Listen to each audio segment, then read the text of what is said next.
ఎడారిలో సెలయేర్లు. జనవరి 28. దేవాసక్తితో మీ ఎడల ఆసక్తి కలిగియున్నాను. 2 కొరింథీ 11:2. అనుభవం గల వైనికుడు తన వీణను ఎంత ముద్దుగా చూసుకుంటాడు. పసిపిల్లవాడిని అక్కున చేర్చుకున్నట్టు దాన్ని నిమురుతూ మురిసిపోతూ ఉంటాడు. అతని జీవితమంతా దానితోనే ముడిపడి ఉంది. కానీ దాన్ని శృతి చేసేటప్పుడు చూడండి, దాన్ని గట్టిగా పట్టుకుంటాడు. ఒక్కసారి గట్టిగా మీడుతాడు.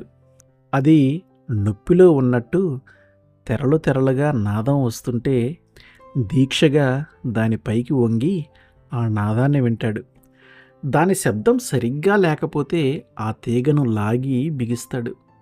అది బిగువుగా తెగిపోవటానికి సిద్ధంగా ఉన్నట్టు కనిపించినప్పటికీ మళ్ళీ గోటితో గట్టిగా మీడుతాడు. అలా ఆ ధ్వని అతనికి సంతృప్తికరంగా వినిపించి అతని మొహంలో చిరునవ్వు విరిసేదాకా ఆ వీణను అలా హింసిస్తాడు. దేవుడు నీ జీవితంలో కూడా ఇలానే చేస్తున్నాడేమో గమనించు. ఏ వైనికుడు తన వీణను ప్రేమించినంతగా ఆయన నిన్ను ప్రేమిస్తున్నాడు. నీలో అన్నీ అపశృతులే. నీ హృదయ తంతుల్ని ఏదో ఒక శ్రమతో కఠినంగా సాగదీస్తాడు. నీ వైపుకి శ్రద్ధగా వంగి ఆలకిస్తూ నిన్ను గోరుతో మీడుతాడు. నువ్వు బాధలో కోపంగా కరుకుగా గొనుకుతుంటే నీ గురించి ఆయన హృదయం గాయపడుతుంది. అయినప్పటికీ నాది కాదు ప్రభు, నీ చిత్తమే సిద్ధించునుగాక అనే స్వరం వినిపించేదాకా ఈ శృతి చేయటం సాలించడు. ఆ స్వరమే ఆయన చెవులకు దేవదూతల గానం కంటే మధురమైనది.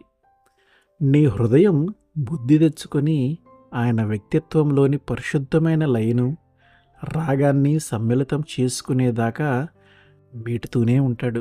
1000 తీగల వీణ పలికే రాగాలు, ప్రేమస్వరాల్లో మారుమ్రోగే సరాగాలు, ఆ మధురమును చెరిచే అపశృతులు, తెగిన తీగల విషాదగతులు.